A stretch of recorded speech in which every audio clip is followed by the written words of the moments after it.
midi moo tegal ñeent fukki simili ak juróom mbokku téléspectateur yu ITV ñu leen di nuyu di leen ziar soo leen taaxiloo tuuti ñu faram fàcceel leen lu gën a fës ci xibaaru njolloor si. bokk na lu gën a fës ci xibaaru njolloor si mooy grève ñaari fan yi nga xamante ni ñi yëngu ci wàllum wér-gu-yaram ñoo koy amal tey ak suba mbir mi ñuy ñaaw lu baax a baax lu tukkee ci mbirum génn àdduna bu asu soxna ak sage-femme yi nga xamante ni da leen teg loxo ñu ngi ci prison bi. ñoom tamit ñu ni suba incha allah ci àllarba gi dinañ dem Louga wane tamit seen naqar baax a baax ndax si bis boobule si nañuy àtte yooyu les sages-femmes daan si ñëw ci biir xibaar yi. leneen lu gën a fës si xibaar yi moom mooy dem ci talaata gi nañ doon màggal bis bu ñu jagleel lépp lu jëm ci wàllum siburu moo tax rédaction bu ITV amal reportage zone de captage na ku ko wax. foofu la yooyu di fa lëmbee ndax ñu ngi fa fees dell askan bi fa dëkkee ñu ngi jaxle di woote wàllu ngir tamit lépp lu jëm ci wàllum bassin bi ak canal bi ñu mën ko tëj su ko defee ñoom ñuy mën a nelaw ba yandoor leneen la ñuy waxtaane mooy léegi lu ñu seetlu ci njaboot yi mooy tasaaroo lan moo ko waral lan moo tax léegi njaboot yi nekkatuñ benn xàccanoo du ñu xàccanoo du ñu dóoranoo comme nuñ koy gisee ci ñenn ñi am nañu jàpp ni lépp lu jëm ci wàllum polygamie moo ko waral wala tamit sëy yi ak tamit ñàkk bi nga xamante ni moo lëmbee ñenn ci askan bi dañ ci ànd ak reportage bu Ami Diouf ci biir xibaar yi. lu ñu jeexalee ci xibaar yi mooy lu gën a fës ci yëgënekaay yi daan ci ànd ak Baba Ndiaye.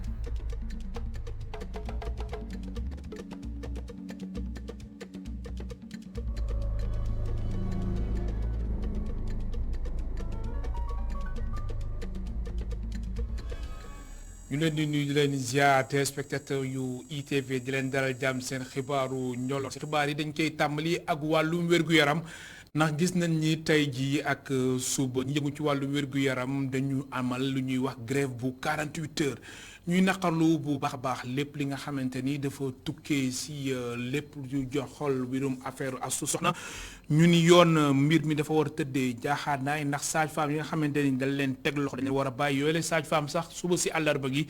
mu tombeek ñaar fukki fan ak juróom-ñaar ci weeru avril ci leen di àtte ca tribunal bu Louga moo tax ñoom dañu fas yéene amal mobilisation ngir tamit ñëw jàppale leen su ko defee ñu mën leen féexal sa boobu lay jamono nag démb ministre Abdoulaye Diouf Sarr mu doon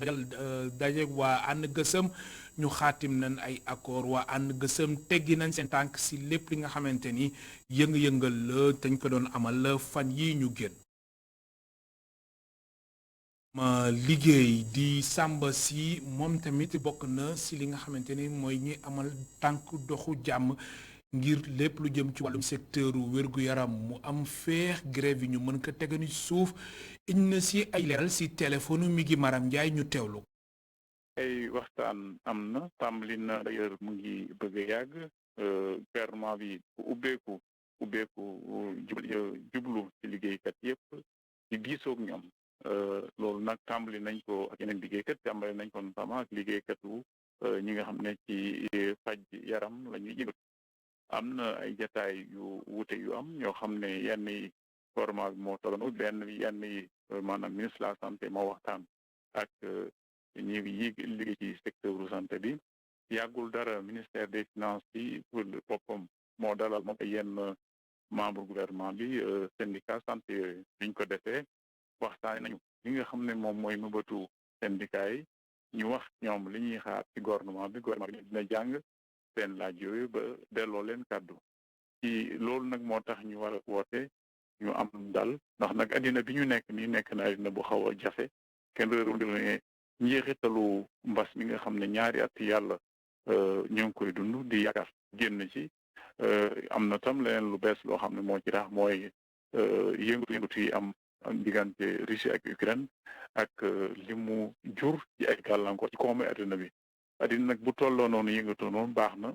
yow bu la yàlla maye nga nekk ci réew boo xam ne dalandi na nga sàmm dalandi boobu defe naa ci waxtaan daal la yëpp xëj ñu jéem a fexe ba déggoo jéem a fexe tam wàññi yenn yi nga xam ne daal day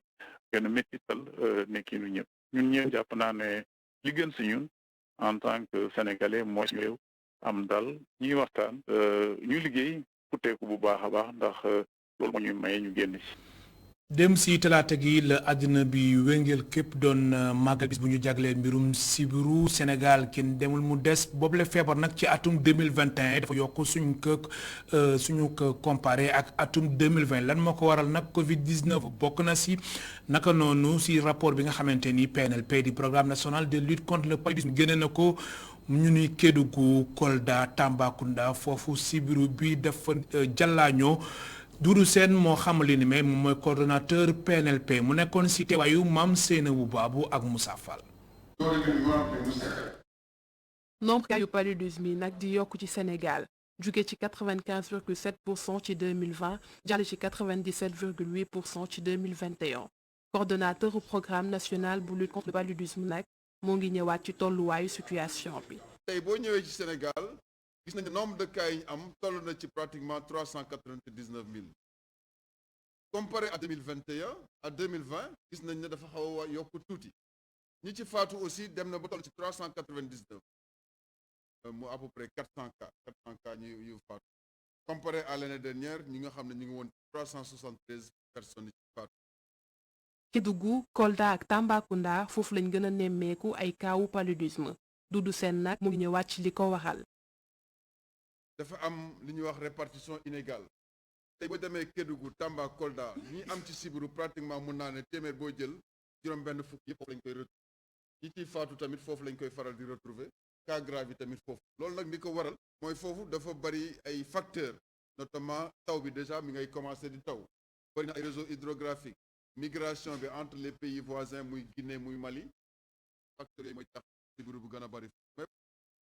ginnaaw Kédougou Kolda ak Tambacounda région de Dakar moo ëpp lu ñu nemmeeku ay cas ba am nañ ci lu tolloog 71% ay décès. Dakar boo duggee ci kër yu bari sànke yi dañ koy joxe mais sànke yi di ko jëfandikoo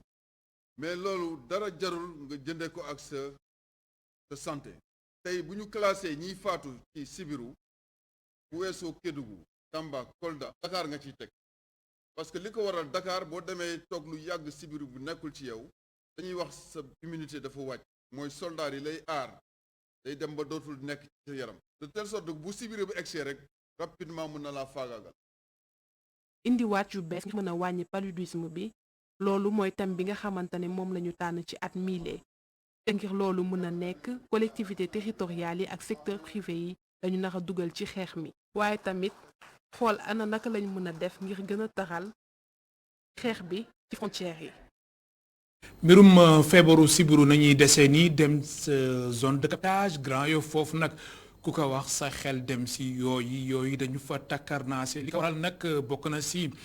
bassin de rétention bi fa nekk canal boobule askan bi fa xamante ñoom ñoo fa nekk ñu ngi sàkku si kilifa yi ñu tëj ko ndax sonn nan lool lott nan lool si yooyu ki fa dem def reportage di Amadou Bari ci caméra bi Augustin Mandang. mu nekk ab zone bi nga xam ne bokk na si yu gën a exposé si sibiru nekk nag doomi jàngoro bi nga xam ne bokk na si ñu gën a faat si réewum Sénégal rawatina si tuutànk yi mu nekk si diggu quartier Grand Yoff zone de captage nag ñu xamee ko si abu bassin de rétention ndox bu bon bi nekk nag si ciel ouvert chauffeur de camion bi dëkkul si diwaan ba waaye dafay xëy si mbirum sibiru nekk li ko yitte lool ndax bërëb liggéeykaayam yépp ay yoo la mu nekk nag luy indi feebaru sibiru. fii de su la fii 19 heures fekkee maanaam timis soo naa nga sa gémmiñ yooyu dugg tellement que bëri na yow yi nga xam ne xel ne bul comprendre fan lay jóge parce que à partir de timis rek c'est fini li ko gën a yokk nag mooy bassin bii nii bassin de rétention bii nii kenn warul def un bassin à ciel ouvert dañ ko war a encastrer ñu dare ko protéger ko def suñu def leneen mais lii c'est pas normal lii Afrique yëpp ba mu daj Afrique ma gis au Sénégal xool lii c'est pas joli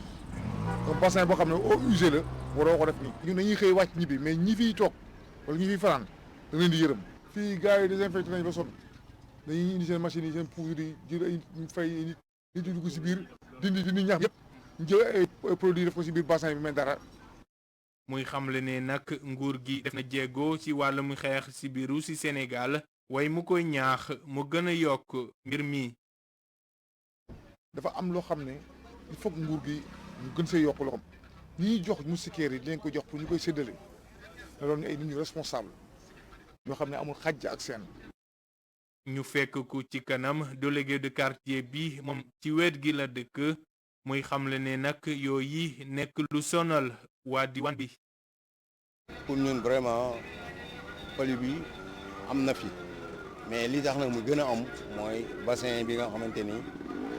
ñaari bassin yi ñu seq waaw ñaari bassin yi ñu seq yi moo tax vraiment sonal nañu trop malgré nag léegi yooyu moom amul saison comme saison de pluie ak yooyu yëpp dafay am yoo. doomi jàngoro sibiru nekk lu bari ci quartier bi mère de famille bi nga xam ne këram mu ngi ci wetu beneen bassin di xamle ne mu ngi soog a bàyyeekoo hôpital ndax sibiru. sibiru kay sonal nañu parce que man mii même démb sax dama fanaanee wàccu ba bi set sànq laa jógee hôpital. waaw dama feebar parce que sibiru bi la waa du ne sibiru bi la. ak yooyu sax doyul sax. moustiquaire gi doyul parce que tellement fii daa bëri yow moom franchement Grand Yoff daa bëri yow moom. buñ sukkandikoo ci programme national de lutte contre le paludisme ci Sénégal mbas mi am impact ci wàllum xeex sibiru diggante 2020 ak 2021 10% daal di yokku ci cas palu yi ci réewum Sénégal. Amadou Bari di la jaajëfal bu baax a baax ñëw ci tolluwaayu feebaru mbas bi ci réew mi ci juróom téeméeri test ak juróom-ñett fukk ak juróom-ñeent ñaari cas positif ñoo ci am tey ji ci talaata gi naka noonu benn cas moom moo am tan c'est boobu la jamono ci service de réanimation yi amul benn cas bu fa nekk feebar yi di tamit dellu ginnaaw ñu ñaan yàlla mbir mi gën a jëm ca kanam. ñu àddu jëm ci wàllum nekk yi ci biir njaboot yi lu ñu seetlu nag mooy njaboot yu ci bëre ñu ngi tasaaroo lu ko waral nag bokk na ci yenn ñu ñuy nemmeeku ci biir njaboot yi gaar waale yeeg wax yu sew yi naka noonu mbirum polygamie ak tamit mbirum ñàkk bi nga xamante ni ñenn ñi moom nañuy dund.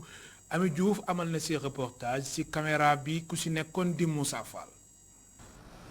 mu doon luy faral di bëri muy ay njaboot yu féewaloo rawatina doom ak waajur sujet bi le doon lu ñor Ibrahima Fall muy évoqué jafe-jafe yi am ci mariage yi lu ci mel ni waay saykat bu feewale doom ak i waajuram. ci ëpp na ci fi conjugal yi la amee nga gis da nga ñëw indi sa jabar nekk si kër gi bon yow ku góor ki au lieu que nga jël say matuwaay nga bàyyi ko jigéen la ba sa jabar mënut a nekk ci ak say sœur ak sa yaay ak sa papa ba finalement bon da ngay mujj damay dem uti ji yeneen appartement génn dem. leneen li indi bile feewaloo bokk na ci xëccoo bi am ci diggante couple yi bu divorce amee. le cas où divorce am parfois dañuy wax ne dañuy bëgg jël doom yi jël leen xañ leen seen papa parfois dañuy dem ba au-delà de ça di raconter pour maanaam yàq diggante waajur ak ay doomam. mën nga dégg koo xam ne rancunier la comme yow nga jël ay doomam xañ ko ay doomam mais bon seen scolaire kan moo ko war a fay lekk ko xale yi kan moo ko war a fay mais mu téye boppam wala sax takk ay soxna yu bari te sa doole attan ko njaboot gi wër la lile di ay kàddu Adama Badji. On a deux femmes, on a 4 enfants, 5, 6.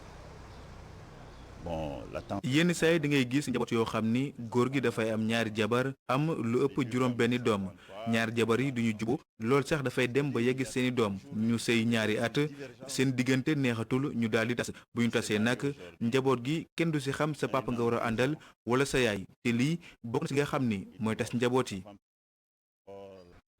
Les enfants sont désorientés. Ils ne savent pas s'ils vont être avec le père ou bien s'ils vont être avec la maman. ñu fekk ko ci kër gi mu toog ak njabootam Fatou Sall duñu xamal ni ak lu mën di am dara warul mën a féewale doom ak i waajuram. situation lu mu mënta mel rek buñ ci dugal doom parce que boo ci dugalee doom ji bu fekkee xëy na yaayam xolam la wala papaam xolam la dina am fenn fu mu far te bu faree foofu rek xajaloo dina am te xajaloo ak ci esprit doom. tey di journée mondiale pour la sauvegarde du lien parental ñi ñu dekk suñu micro di sàkku ci waajur yi ñuy gën a am taxawaay ngir rataxal li di famille bi. ñu dem ca banlieue bu Ndakaaru Njaay fekk fa Budal Njaac ñëw tamit xool ñi nga xamante ni ñoo yëngu ci wàllum defar mburu di boulangerie seen nekkin jamono ji ndax guerre bi am ca Ukraine Russie sonn na leen trop ñoom ñu ngi njort ni mbir mi dana leen laal bu baax a baax ndax fan yi rek gasoil nu mu manqué woon commencé woon na leen sonnal bu baax a baax Budal Njaac. ci boulanger yi nekkee ci banlieue bu Ndakaaru jafe-jafe lañ fa nemmeeku. jafe-jafe boobu nag li ko waral mooy guerre bi am Ukraine ñoom boulanger yi ragal ñu yokk lu jëm ci wàllum carburant bi ak farine bi. léegi loolu la ñuy jaay li ñu doon jaayee li gouvernement bi teg ba léegi ñun loolu la ñuy jaayee. waaw pétrole moom am na lu mu xaw a yàq parce que gasoil mi ñu doon jox ak bii nii bokkul parce que gasoil bi oto bi daan indi ñun oto moo ñuy wàcceel gasoil bi na indi ak bii bokkul parce que four bi instant yi boo ko taalee ay jamono daan def 20 minutes. four bi tàng mais fu mu toll nii mun na daw 30 minutes four bi du tàng ba li koy waral mooy gasoil bi ñu doon am ak bii bokkul. ci beneen boulangerie bu ñu doxantu fii même poids mburu bi dañ ko xaw a wàññi li waral loolu mooy seeraayu farine bi ak gasoil bi. waaw am na ci jeexital kay parce que mburu yi dafa fañ bi dafa yokk ba boulanger yi sax seen poids dañ ko xaw a laal tuuti pour mën cee génn gasoil bi seeta jafe na. mburu bi tamit gerte bi demeetul noonu gis nga ko. d'ailleurs moom mi ñu fi fekk di paate muy ñaan autorité yi nañuy gën a jàng ci situation bi am Ukraine pour beneen yoon mu bañ leen dal. yoo xam ne lan la ñu xoolee ba ñaari pays kese de tenir lu nit ñi yëpp mën a dund ci àdduna bi yëpp bele bi ñu cee ko ñoom kese ñoom ñaar kese Sénégal dañoo war a commencé bay loo xam si nii moom la ñuy dundee loolu ñu ngi koy wax rek dañu ko def dañoo war a commencé di bay di ko dundee. pays bu am problème Europe rek. ci xeex bu mun a am coolu fii la ñuy dëpp si ñuy def ki di yalwaan amuñu dañoo war a jóg liggéeyal suñu bopp liggéeyal suñu contrat. Ukraine tàmbale na di am ay répercussions fii ci sunum réew surtout ci boulanger yi ñoom ñooñee di dund ay jafe-jafe yu metti lool.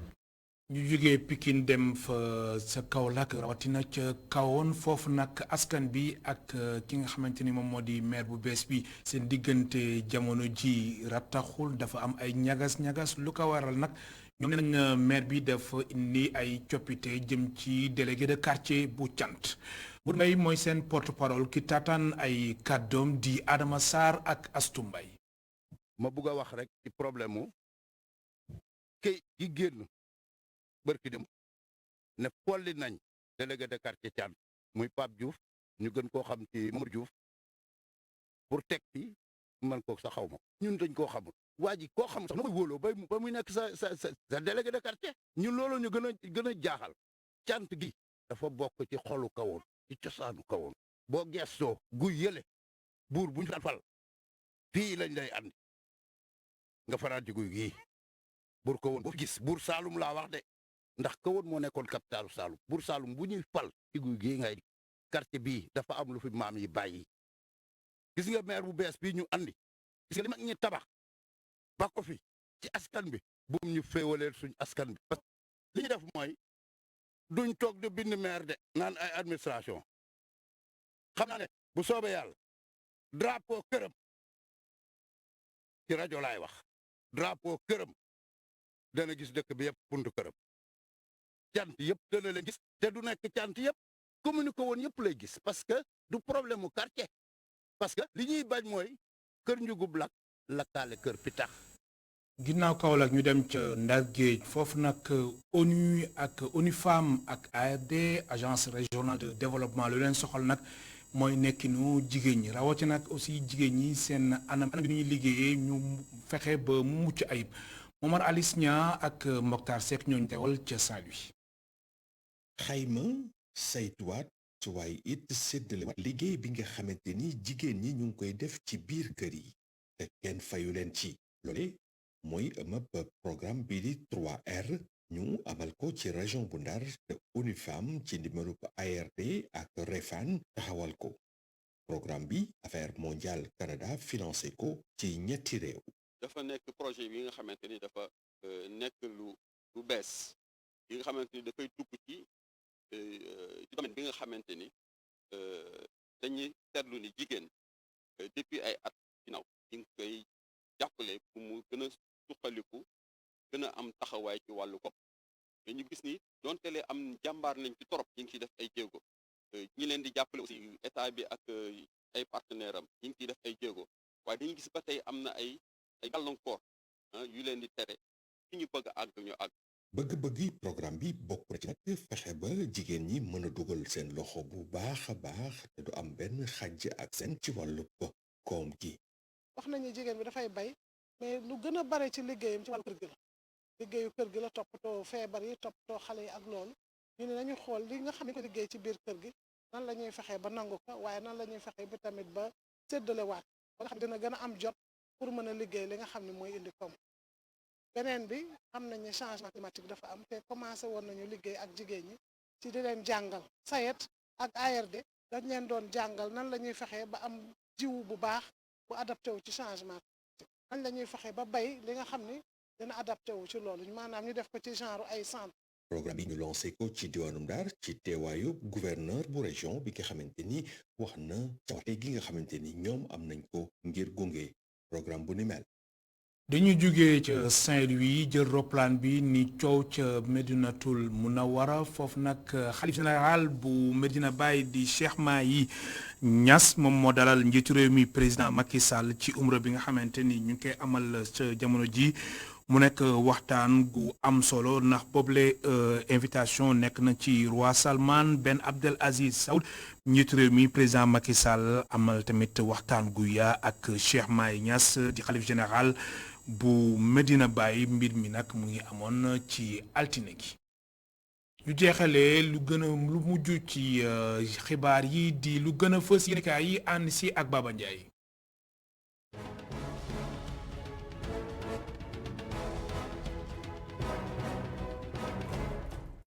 mbaa yéen a nga ca woppi sibiru gi ci réew mi ba tey amul tànk gannaaw ci Sénégal bés bi la journée en tout cas ñu ko amee bés bu nekk ma ngay gën a yokk ci réew mi te musiba bi nga xam ne woppi ngeen koy def ci Sénégal bu dee si wul ci réew mi mbas mi ci Sénégal moo ko waral ndax woppi ngeen ngi def musiba gu rëy ci Sénégal yëglekaay bi ne y'a pire que le Covid-19 ndax bés bi la journée na muy Ndakaaru jàpp Tambacounda Kédougou ba Ziguinchor di wax ñoo gën a laale ci woppi sibiru gi ci Sénégal te nag Ndakaaru kese capitale bu Sénégal lu toll ci juróom-ñaari fukk ak benn ci ñàkk seen bakkan ci atum 2021 gi ñu génn te Ndakaaru nag ci ñeenteelu position bi la nekk ginnaaw Kédougou ko daal Tambacounda waa lii tamit mbaa jàmm la le témoin ne woppi sibiru gi kay lu toll ci ñeent téeméeri nit la yóbbu par sac te ñoom ñëpp la yóbbu seen bakkan laas ne ginnaaw mbas mi kay sibiru gi ngi def loolu ak loolu ci réew Sénégal ndax lu jege ñeent téeméeri nit ñàkk nañ seen bakkan te woppi sibiru gi moo leen yóbbu ñu dem ci Le Soleil yëgle kay bi ne Xaadim déggoo nag am na léegi diggante ministère de la santé ak action sociale ak syndicat yi ëmb fajkat yi ci Sénégal te grève bi Sénégal li ci su moon ci réew mi léegi tey mu jeex Sud Quotidien wa ànd gësam kay ak Diouf Sarr léegi jam nañu woote seen diggante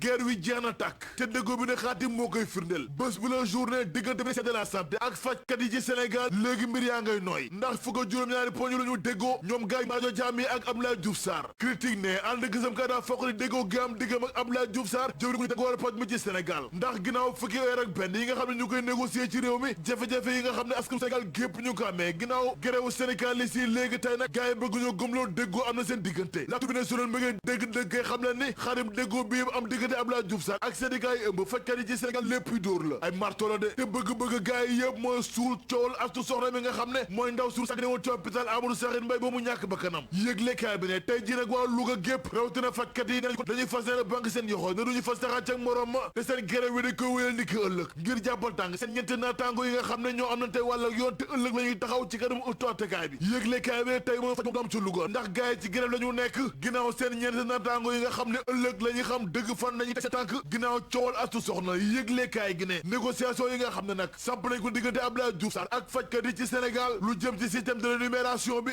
lépp tagg te waxtu wi ndax gaay dañ ko teg ci suuf source ne en tout cas Abdoulaye Diouf Sarr nag ma ngay woote jàmm ginnaaw guerre wi doxoon diggam ak syndicaliste yi yëglekaay bi yamu ca ndaxte nee na union des syndicats de la santé bu nekk ci Louga ñoom ñëpp tey nee nañu faj moom amu ci Louga te lépp luy liggéey ci maternité bi dañ ko daqal urgence yi lépp léegi day génn Louga dem ca Ndar géej da ngay seet loolu rek yëglekaay bi ne attention ndax ginnaaw grève gars yi état bu Sénégal ci dagg salaire yi la jëm ndaxte nee na bépp fajkat boo xam ne nga fi ñukk sa poste dem di grève sa salaire dinañ ko dagg par la force doole mbaam le mandat ne daje bi ñu amal ni ki démb seen diggante Abdoulaye Diouf Sarr ñoom syndicalistes yi démb ñu doon yëngal gësam ci kanamu Diouf Sarr ndax may ñu ko dara yëglekaay bi ne syndicalistes yi démb dañoo tàngal ba mu tàng jër ci kanamu Abdoulaye Diouf Sarr ginnaaw bekk-jekk yi amal seen diggante ëpp baax na ci laax bu tàng de les fo yéene kaay ne ànd gësam kay ñu ngi rafetlu jéegu am seen diggante Abdoulaye Diouf Sarr waaye nag nee nañu seen tànk fi ñu ko tegoon démb dañ ko teggi maanaam ci ko gàttal grève bi dañ ko wéydil source ne ñaari xabaare ngi du neex benn yoon liggéeykat yi nekk ci la poste neel benn ndax yëglekaay bi neen avancé yi amoon ci fête religieuse yi ak jàngub gone yi léegi lépp lañu dakkal ñaar avance sub salaire yi tamit amatul ci kër ga ndax lépp direction générale bi nee na jeex na fa tàkk ndaxte nee nañu seen kër gi mënatu ko attanatu ko ka bëgg a tas le mandat ne gis na investiture yi moo nar a tasar coalition Benno Bokk Yaakaar ak coalition Yewwi Askan Wi ndax ku ne ci gaay ngi samp sa ndënd ngir dooni mbër ci élection législative ñu dëgmal fanweeri fan ak benn ci atum 2022